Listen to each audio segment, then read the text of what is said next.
and I think they were, but they're a team with a pulse. It's a Power 4 program that won 9 games last year, and you do what is expected of you.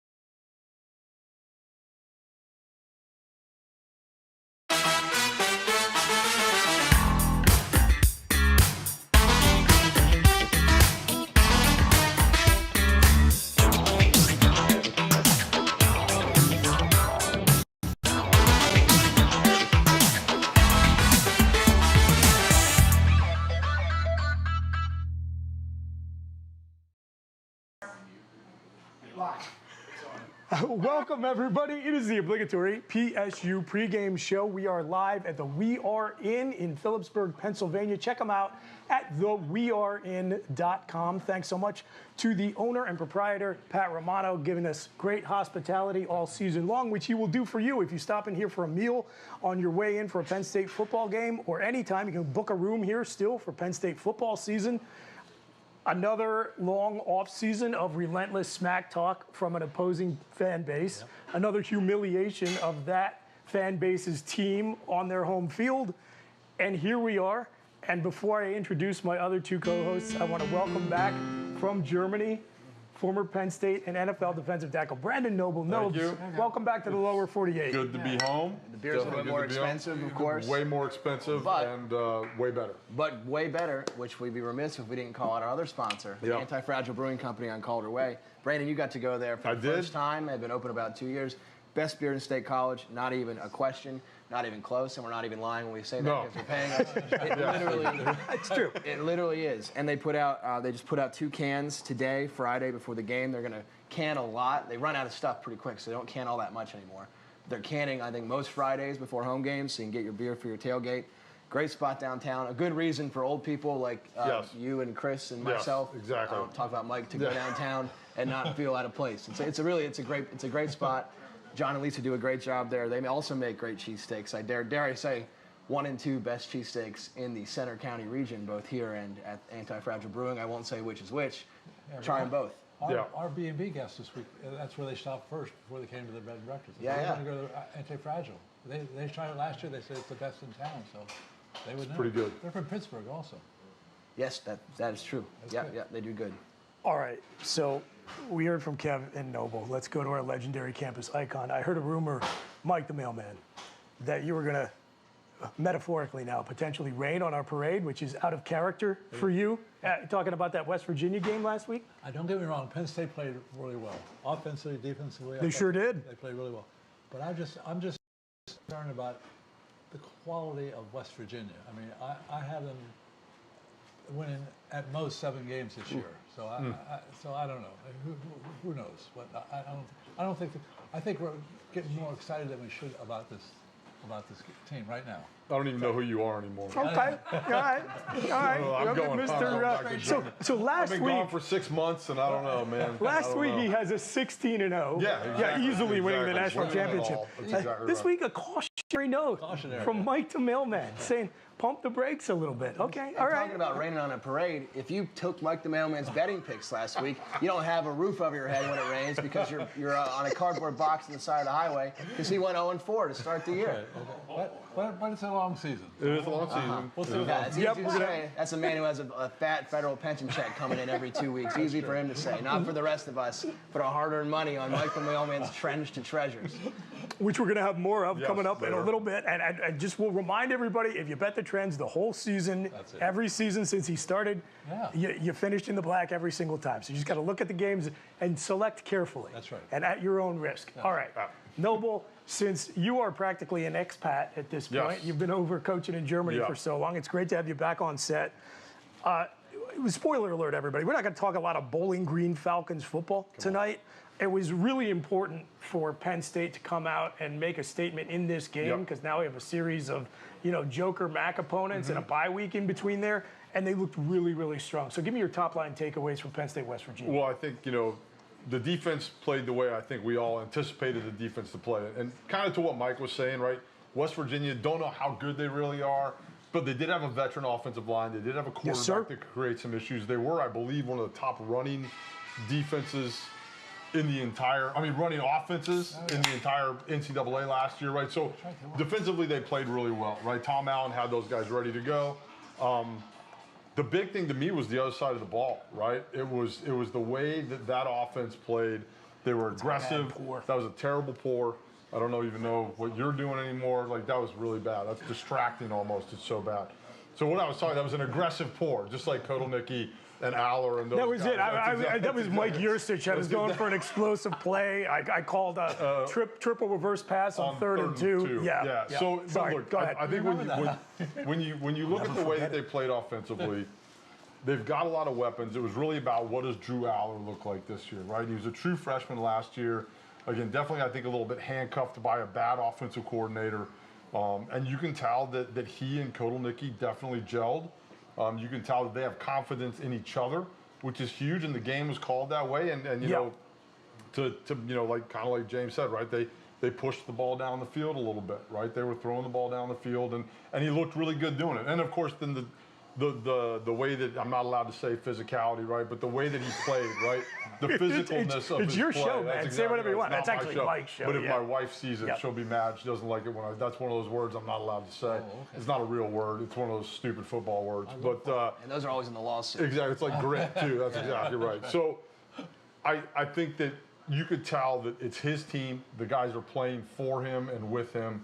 And I think that Kotelnicki did a great job of using everything on the field to take advantage of a bad West Virginia defense. I want to talk about the defense a little bit. What did you think? So longtime listeners will remember that Brandon Noble was ranked by the Centre Daily Times as the 9th best. I paid a lot of defensive people for those votes. All 700 readers voted. Exactly right. But what did you make of number 11, Abdul Carter, moving to the end? We knew there'd be some growing pains potentially. Some jumping off sides. First of all, we'll start with that. What would have happened if you jumped off sides twice? What would Joe have said to you when he came stood off? next to this guy, where is he, right here, and he would have yelled at me for a couple minutes and then put me back in the game. But despite that, he didn't look bad, right? No, he looked great. I mean, I think that it was a good move, right? You know, talk a little bit about the defense, and Tony Rojas had a great day, right? I think, having him at middle linebacker, you have the ability to take a guy like Abdul Carter, very similar type of creature to Micah Parsons, right? Long, twitchy, disruptive, and put him at the line of scrimmage and create issues for offenses. And they did that. He definitely jumped the snap count a couple times, right? He was definitely pushing the limit on the neutral zone. But those are things from a defensive line perspective that you want. From a defensive coaching perspective, jumping off sides every once in a while isn't the end of the world. You just don't want to do it in those crucial situations or on early downs, when it gets them kind of off, it gets them back on schedule. Yeah, and key phrases every once in a while. Yes. So what you want to do now, again, we talked about 2 MAC opponents, a bye week. You want to take this ramp-up period into conference play, and you want to clean that sort of stuff up. We'll talk about that a little bit more in the next segment. But right after your heart, those defensive ends are freed up to wreak havoc because of the strength of the interior defensive line. They run 6 deep at defensive tackle. You mentioned Tony Rojas. I thought Kobe King looked very solid. And both the safeties and the corners, I mean, the depth on this defense and the impact guys at every level of this defense, man, you could just see that Tom Allen was given a fully stocked toy box. And that's losing 2 edge rushers. Right. You're losing Curtis Jacobs and 3 NFL caliber cornerbacks.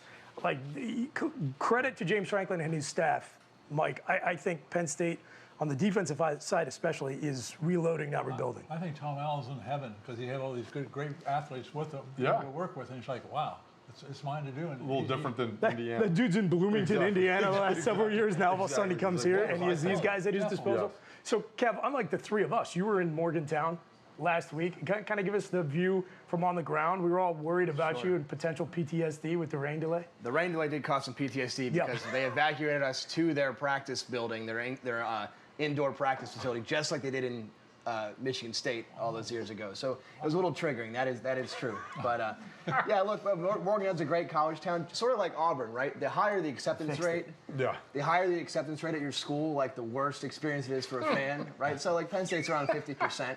you go to Northwestern, that's like 10%. They don't care. But Auburn and West Virginia, they're basically open admission Come on schools. in. Yeah. It's like NFL environment. Anyway, neither here nor there. But the biggest difference to me, I mean, this was not really one of the James Franklin sort of wet dream preseason games where he just beats up on Delaware or whatever. But they may end up being, like Mike says, the offense just looked different than it had last year when Penn State was beating up on UMass and Delaware and all these quote-unquote preseason games. It just looked more together. It looked more fluid. We caught some heat. Well, I caught some heat for we're beating UMass by 70, and I'm like, but that offense, there's just something wrong. Like we needed 3 yards and we can only get 2. What's going on here? Dare I say, it looked as fluid as it did since the Joe Moorhead era. I understand the point you made earlier, Mike. Last season, West Virginia overperforms expectations. They win 9 games, to be finished last in the Big 12. This year, maybe they regress to the mean, right? But it's Power 4 team. There are NFL draft picks on that roster. It's a legitimate opponent. And when you are playing a team like that has a pulse, okay? This is not Maction. This is a legit team that could surprise people and contend for a wide open Big 12 title game berth. You want to be able to dictate to that team on both sides of the ball. And I think that's what we saw from Penn State on Saturday. Yeah, and look, to that point, I mean, that 3-hour delay would have been much less pleasant without that last-second touchdown. Again, Yes. very uncharacteristic of this team to be aggressive like that, which I appreciated. But without that, it would have, standing like this next to 100,000 inbred West Virginia fans would have been much less pleasant while there's lightning coming down on top of you and you're trying to stay dry. You know what? I've been waiting for a good time to break to go to his Trends to Treasure, hopefully make you all a little bit more money than he did last week, right, Mike? Yeah. And I think that's a perfect one. So we're going to hop to a little break here. We're going to hear Mike's Trends to Treasure picks for this week. When we come back, boys, for as good as Penn State looked last week, again, now you play a team like Bowling Green, this is a time to clean up the little stuff. Yep. So there are some things to improve and some other takeaways from the game I want to touch on. So we'll be back right after Mike's Trends to Treasure picks here on the obligatory PSU pregame show from the We Are In.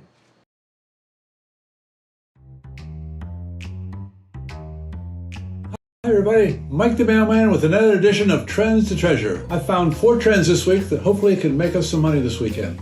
First up, we have Bowling Green versus Penn State. Oh! Yes, I know. We finally have a Penn State game. Anyway, sorry. Bowling Green is 1-9 as a non-conference road dog of 30 or more. Penn State is favored by 34.5, so the play here is Penn State. Next up, we have Duke versus Northwestern. Duke has covered the last 5 games against Northwestern, and Duke's plus 2.5 at Northwestern, but we still like the Duke Blue Devils plus the 2.5. Next up, we have Liberty versus New Mexico State. Liberty has covered the game 5 of the last 6 years, so the play here is the Liberty Flames minus the 22. And the last trend this week is we're going to the NFL. We have the Las Vegas Raiders versus LA Chargers. The Raiders are 0-4 in the last 4 road games, so take the home team, the LA Chargers. That's it for this week's Trends to Treasure. And don't forget, bet with your head and not with your heart. Go get them.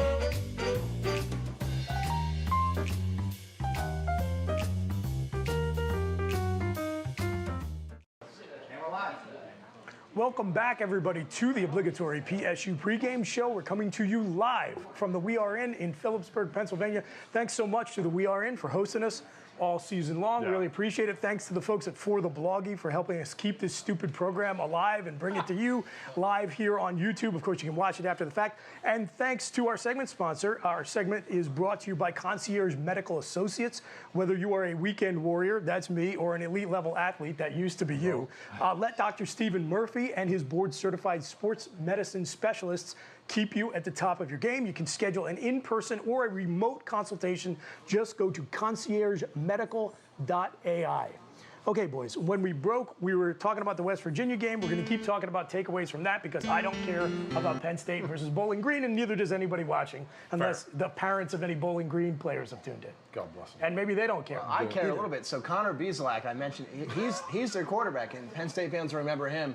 It's very nostalgic for me. I made so much money betting against Connor Beaslak that one year he played for Indiana. For Indiana, yeah. Oh, he was horrible. He's a statue. And Penn State's, we're going to talk about our picks later. Penn State's, I think, right now it's about 34.5-point favorites. Oh, Connor Beaslak has to be like 10% against the spread. That's not true. But it has to be dang close because that This is like last chance U. I think he started in Missouri, and now He's at Bowling been Green. around a little bit. And, He's been around. You know, Bowling Green is definitely last chance you. it's kind of funny, the MAC used to be the sixth best conference, probably. Yeah. Among they get the Power Five, and of the group of The fives, mid-major, MAC was the best. Now they're arguably the worst, right? Yep. The people are going down to more of the Conference USA and the American and all that. So, but I love that we keep scheduling. Although I'd love to see some schedule diversity, some UTSAs or some Tulanes. UTSAs. What would you do? I don't know. But anyway, I'm actually looking forward to it. The Bowling Green has not been a great MAC program over the last decade or so. But Chris, as I know, the only other 2 times we played them, how important those games were. Yeah, it's the strangest stat to me. We've played Bowling Green twice prior to this game we're going to have on Saturday. Win number 200 and win number 300 for Joe, 1987 and 1998. I just like a weirdo stat. Which, by the way, this reminds me, I didn't hear it personally, but it was relayed to me, the best West Virginia fan insult, the best one. And it's the one that hit here the most. After we won, we're walking downtown and someone goes, I hope that James Franklin coaches you guys for another 30 years. You go 10-2 every year, and he wins exactly 410 games. I'm like, that is the best. That's really good. That is the That's absolute really best good. insult That is that really could ever good. have happened. That's really funny. Anyway, and you know what? I hope that too. Me too. Yeah, that would be all right. That would be all right. That would be all right. Anyway, Wow. No, man, what do you got? Well, I would just say, the quarterback you're talking about, did he play last year for Bowling Green? He did. he did, yep. They only lost to a really good Michigan team by 25 points at Michigan. Well, everyone lost to Michigan by 25 points, right? They got up on you by 2 touchdowns and they ran out quarters. But I know what you're saying. I know what you're saying. I still like Penn State to cover. We'll get there. I'm glad you brought out Basilek, though, because, again, for whatever deficiencies West Virginia had, Mike, they did have an NFL caliber left tackle. They had 3 returning starters on the offensive line, 2 guys stepping in who had played a lot last year. Now you have a guy who is decidedly not a dual threat like Garrett Green was. I think, that's a chance to not just clean up the offsides penalties from last week. It's a chance for Dennis Sutton and Abdul Carter and some of the guys behind him to get on the board with some sacks. Yeah. You want the guys that can't move, they're the best ones, right? When you've got a guy is going to be at like 8 yards. Like Steve Schnurr. Steve Schnurr, that's exactly right. Yeah. Steve wasn't very mobile. Not many mobile quarterbacks when I played, right? So it was a little fair. little different. Okay. But, so when you've got a guy, though, and we talked about it a little bit on the podcast, right? Maybe the production wasn't there from a D-line perspective, like a numbers production kind of deal, but they were very disruptive. They were all over the place. They were chasing things down. This is a week where you have an opportunity, for lack of a better term, to pad your stats, right? This is if you can get 2 or 3 this week and put them in your pocket and save them for later, like that's a good deal. And look, not that Penn State needs this scheming to this level for this game, but Connor Beaslak is half the reason Tom Allen got fired. So that man knows. That man knows how atrocious. But the other thing is that's a very good, like, he knows that quarterback, right? So that's something as a DC or as a defensive coach, right? You have information now on this guy, right? What is he good at? Yeah, very good point. Yep. Those kinds of things. So you've been around him, and he got you fired. You're going from Michael Penix to Connor Beaslak. Anyway. Mike, Penn State has, for my money, the best turf grass program in America. Mm-hmm. And I think Connor Beaslak is going to become intimately acquainted with that fact before the end of Saturday. So let's talk about some other things coming out of Saturday's game that folks can look for as Penn State takes on Bowling Green. Kev, you talked about the importance of that score at the end of the half before the long rain delay. It reminded me a lot of Brenton Strange getting the score or go to the locker room touchdown against Purdue to start the 2022 season, because that was a momentum-shifting score right at the end of the half that in that game, you look back, actually shifted the result. Yeah. It did. Here's what I want to see most of all this game, and it's bound to happen, is more than 5 guys catch balls and more than 2 wide receivers catch balls, right? Yeah, Even last year when Penn State couldn't find anyone to catch a throw, they averaged about 9 pass catchers per game, 9 people with a completion per game. 5 against West Virginia, and only 2 wide receivers, Harrison Wallace and Amari Evans, and that's it. And obviously Harrison Wallace, they didn't really need anyone but Harrison Wallace. He looked like the #1 wide receiver that we all hoped he would be when he was healthy. Yes. So they didn't need it. But you'd love to see Liam Clifford and Julian Fleming get mixed into the passing game more than just blocking. That's what I want to look for, is more than just 5 guys catching the ball. Deep offensive line for Penn State. I thought the starting group played well. Credit to Phil Troutwine for bringing these guys to campus and then developing them when they get here. And I think this is a week where you have, James Franklin talks about 9 guys who he thinks can play once we get to conference games. I think there's probably 10 or 11 guys who, if pressed into duty, could perform pretty well. I want to see all of them take meaningful snaps. I'm talking about rotate the offensive line in the first half, and once we get into the third quarter, let the entire second team play as a unit. And that gives them a lot of confidence to be able to know they're going to play. I think playing together in a game. That's a big part of it. It's one thing to insert one guy. You put the left guard in, right? You move the right tackle in with the starting group. But when that unit has to play as a group of 5, right? And so I think that what you just said is exactly right. Sprinkle those guys in. It's weird. Most O-lines don't rotate. That's not a thing that usually happens. Defensive line rotates. Yeah, it happens here. I know, but it's something that's unique. And so I do think, though, that the faster they can get that second group in there to play a lot of football, the better. And that's, again, start fast.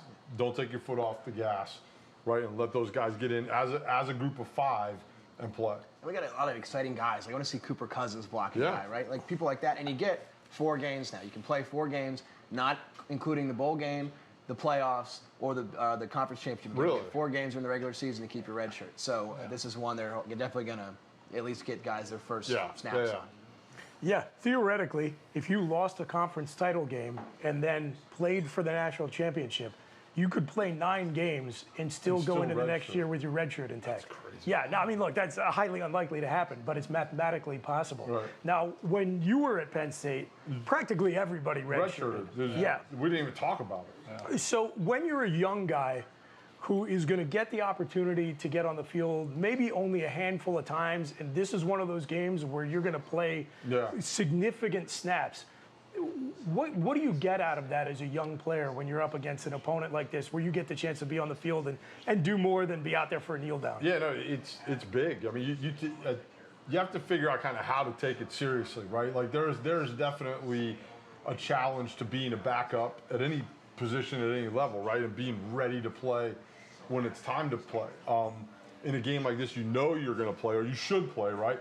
And actually, you can kind of work the other way. Sometimes you're a little disappointed with how you play or when you get in the game, you know what I mean? Those kinds of things. But it's a big deal. And it's your, for younger guys, especially guys that are freshmen that, again, talking about being able to still redshirt, but be able to go out in the home opener and play a significant amount of snaps is a big deal. And there's nothing like actually playing in the games. Practice isn't like spring ball isn't like, it's playing in the game against another team is how you get better.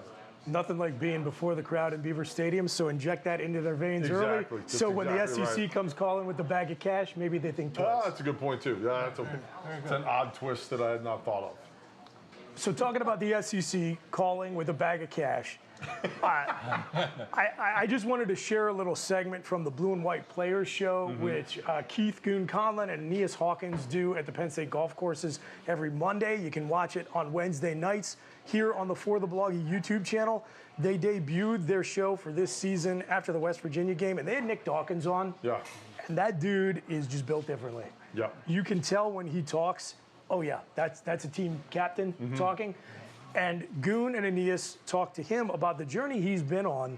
He's a 5th-year guy. Yep. He had to wait his turn behind 2 NFL centers, and there were opportunities, plenty of them, for him to leave and play. And he talked about why he stayed committed to Penn State. So here's a little clip from the Blue and White Players Show. It's live every Monday at 6 p.m. and then on the YouTube channel For the Bloggy here on Wednesday nights. Let's check it out. Here's team captain Nick Dawkins, starting center for the Nittany Lions. You played a great game the other day. I got to give you that, bro. Thank you. You waited your time for it too. Yes, sir. That's what I really appreciate is how it is so easy for a guy like you, who was a 4-star type of guy, who is a starter. You should have been starting. They should have, but the guy in front of you was pretty damn good. But you know what? You didn't run away and go hit the transfer portal. I'm leaving. I'm going to take my ball. I'm going to go home. You stayed through here, and it paid off for you. It's going to be a heck of a season for you. Thank you. And on that note, I want to ask you, Doc. So you're a guy, like he said, that waited his turn. And I'm sure there were highs of that and there were lows of that. And there were times where maybe you didn't want to stick around and fight through it, but you ultimately did. In hindsight, what do you think was the biggest benefit of taking that time, learning, going through the adversity to where you are today? Yeah, I would say the biggest thing is just understanding why I do the things I do and my commitment. I think the biggest piece of it, like you said, there's highs and lows to it. But I gave my mom and I gave Coach Franklin my word that I would be here for 4 to 5 years, that I would earn a degree from here. I earned a master's degree from Penn State. I think when you're around this facility, when you're around this area, around this city, around these people, around these fans, and you see how much they delve into it, how much passion there is for this program, how much passion there is for this university, you can't walk away from something like that, especially when I myself have invested so much time. I'll say even before the season, I sat down at my dad's grave and told him that I would play here. I would be a guy here. I would help just invest so much into this program as it's done for me. And I've changed so much as a man, just being around my teammates, being around these people. And it would be a dang shame for me to walk away from something that so much time has been put into when it's right there. There's a quote I see. So they muddy the water so you think it's deeper, but it's always right there. And I told myself I would play here. I knew I was going to play here. And I put so much action and intentionality and spoke into existence, and I knew it was going to happen. So why would I walk away from something that I knew was going to happen? Dog, you get me fired up every time, brother. I'm ready. Now. Listen, I'm ready to go, man. I'm with you. My God, Nick Dawkins, man.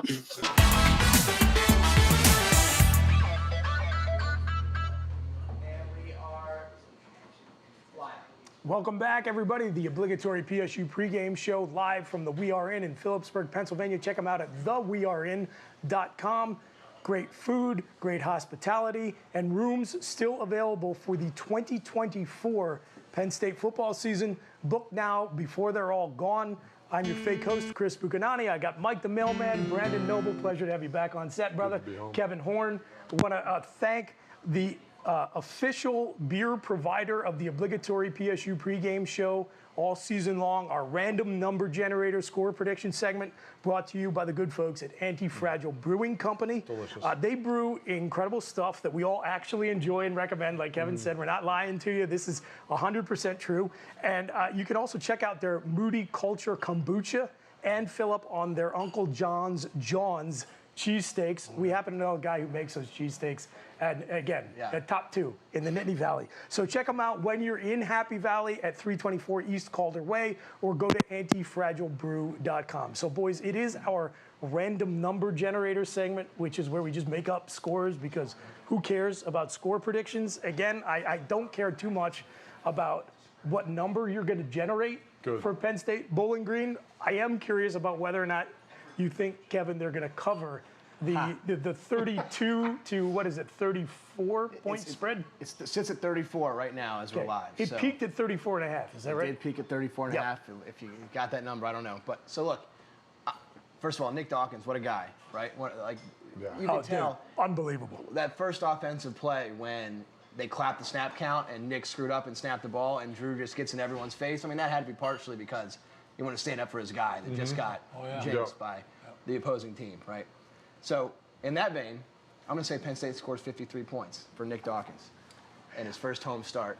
I don't know, to 7, some third string nonsense. A little Delaware broken play action. I mean, Zion Tracy will be on in the fourth quarter. So it's 53 to 7. I don't know, something like that. I often think about that kid who just hit the outside, and there's one broken tackle, and he goes to the house in Beaver Stadium for the Delaware Blue Hens. He is going to be 90 years old and telling his great-grandchildren, you know, I scored a 60-yard rushing touchdown at Beaver Stadium against Penn State. I don't even know who you are anymore. Honestly, if you're tuning in live and you missed the start of the show, Mike the Mailman kind of pulled his punches on that, what I thought was very invigorating, exciting. As you know, I was kind of off the bandwagon. Now I'm back on. You were 8-4, now you're 9. Virginia. Yeah, and now you're just dropping bombs. You're like, oh, they're Mountaineers, they're trash, they're overrated. Don't get too excited. All right, but what do you got? Well, you know, Bowling Green Falcons versus the Nittany Lions. When they're the Falcons, I can remember when Penn State used to play Air Force, and they'd actually bring their Falcon in, and they swing. You let him go, and he could fly right back to the trainer. This is why we have you on this show. It's a long time ago. But Thanks that was so fun. much. But I think the number's high. I think the number's a little high. I think it is a little high. I feel vindicated. But I also still think. Hammer the 34, everybody. But I still think Penn State will win by 39. So we're all going right. to cover. Well, now I feel that's good. I know we've talked about this before. We've been doing this show for 9 years, which is absurd. astonishing Absurd. to me. Astonishing. Absurd. Thanks again to For the Bloggy and Concierge Medical Associates and Anti-Fragile Brew and the We Are In for helping us keeping this going. And thanks to our producer, Johnny Baker, for keeping us on the air and encouraging us not to throw in the towel, although he probably should have. Yes. Right. The purpose of this segment is to randomly generate numbers and give a score. And he has not done that once. I know. Not once in 9 years. You're going to score a lot of points. Because he cannot follow directions. No, it's very true. But you were coached by Joe Paterno, so you was. can. I Brandon can, Noble. yes. Give me a score prediction. Penn State 42-7. versus. I sweat. I sweat. That was quick. It usually takes me a long time to do that. Thanks so much. That was random, So much. as random as it gets right there. So that's a push on the opening line. Or it might have been I don't 31 and a anything half. about I don't know. gambling, so I have no idea what that means. They do. Okay, well, I'm going to give a score prediction. I am with Kev, actually. I think Penn State rings up a big number, and I don't even think Bowling Green finds the end zone in Beaver Stadium. I've got, I was going to say 52, but you're right. In honor of the great Nick Dawkins, not to mention Goon and Chocolate Thunder, I'm Yes. going with 53-6 for Penn State over Bowling Green. And I'm going to close the show by asking you guys for one thing you are looking for on Saturday. It can be on the field, it can be off the field, it can be in the tailgating lots. Mike the Mailman, go. I go to many tailgates, and I'm We always, know you do. He's so popular. I'm always, He's just. I'm sorry. It is brutal, by the way, getting him to come to your I know, tailgate I know. because it is just nonstop hangers on. Yep. You gotta make sure you bring a Sharpie so you can sign sign things. autographs and Yep. take a lot of pictures. It's terrible. Don't invite Mike the The Mailman to hardest your part, he tailgate. has to get permission from his federal parole officer to go outside of his house. So you got to set up in advance. no, All right, go ahead. Yeah, go ahead. I actually like the food at tailgates. I'm not that much of a drinker, as you know, but I just like the good stuff. Good food. I'm You like looking the forward good to that. stuff. And the blue band. I like the blue band too. That's what I'm looking forward to. Ethan Grunkmeyer in the third quarter is what I'm looking forward to. Leave it at that. That's good. I don't know. I have no idea. I used everything I had on the random number generator. One thing.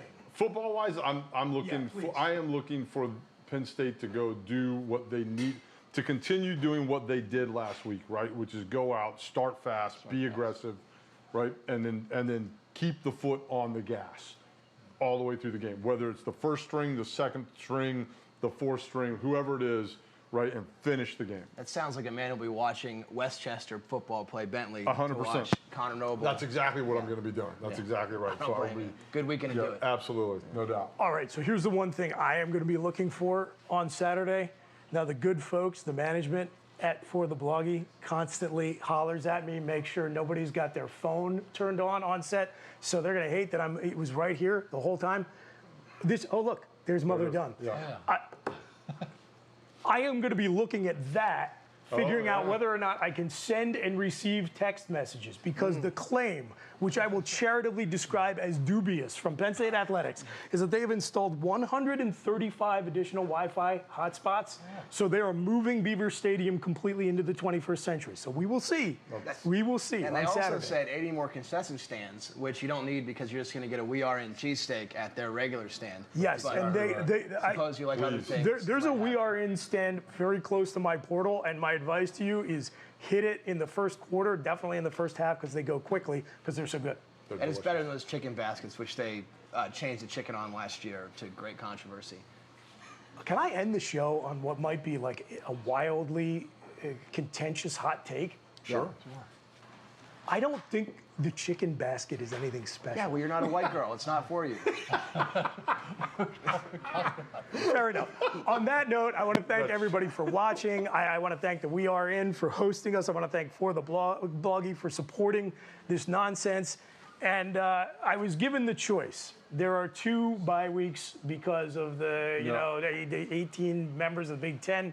Now, do you guys want to take the first one off or midway through the season? I mean, that's in between USC and Wisconsin. Right. No. I knew we'd have a lot to talk about, so I said we're going to take next week off. So no show next week. We'll be back for Kent State. Thanks so much for watching our first live broadcast in 9 years. Not too shabby, but we'll clean up any issues that came up, just like we're going to clean up the offsides penalties against West Virginia. Yep. So thanks very much, boys. Cheers, as we always do. Welcome back to the States, Noble. Michael. I'll wrap up as I always do. Until we see you again, take care of yourselves and each other. Go State, beat Bowling Green. We are